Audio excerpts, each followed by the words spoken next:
Guys, Russell Babekuhl here from the Berkley Pro team. We're out on one of my favourite places on the planet, beautiful Foster. And what do when you come to Foster? You chase bream in the racks on surface. There's not many more fun ways to chase them. This guy here is the new Berkley Prawn Walker. So I'm just going to give you a quick run through on how I like to fish it. You can see it's got those really nice clear water colours for this beautiful clear water we've got here. Now I've got a fresh set of oyster trays here. And I know they're fresh because they've all got the net on them. I can see all little white oyster shells here. That means the bream have been up here feeding. I'm going to go and see if they want to switch their diet up from a dirty old oyster to a really nice prawn.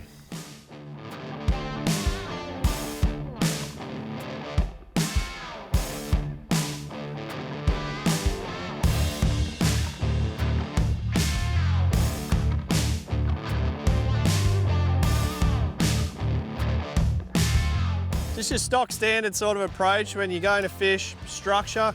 You really want to have your lure on that structure or as close as you can to that zone. The fish feel comfortable there, they can hide under it. They don't really want to have to move too far to come out and have a feed. So we're in the middle of the day now, the fish are a little bit coy, it's a little bit calm. So I'll just keep the retrieve fairly gentle and I'll do a big long cast up on top of this tray and I'll just get those little slight walk the dog happening. Now walk the dog is basically where you're just tapping the rod and that's getting your lure going side to side to side across the water.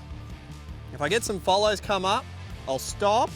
And because of the shape of the front of this lure, it's got a little flat section there. And what that does actually throws out little spits of water. So I can just give that little rod taps along and it gets this really fine spit of water. I really find that's what fires them up. If I can get their attention, then I'll just do that little spit. Lots of pauses. When it's calm like this, you don't want to be going any sort of crazy big retrieve. All that's going to do is just spook the fish. A prawn doesn't constantly flick non-stop. They get tired, they have to have a break, and that's when the fish will take advantage. So when it's super calm like this, you really got to take a bit of a stealthy approach.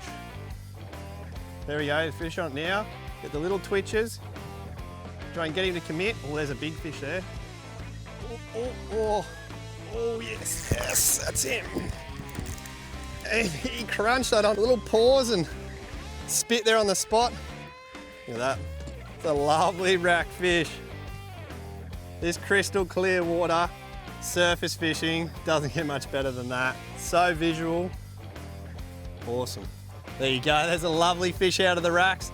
But it's not just racks that these are going to work. Obviously prawns get everywhere in rivers and lakes, so you just grab that prawn, adapt it to where you live, whether it's around the canals, any estuary, any lake you're in, all around the country.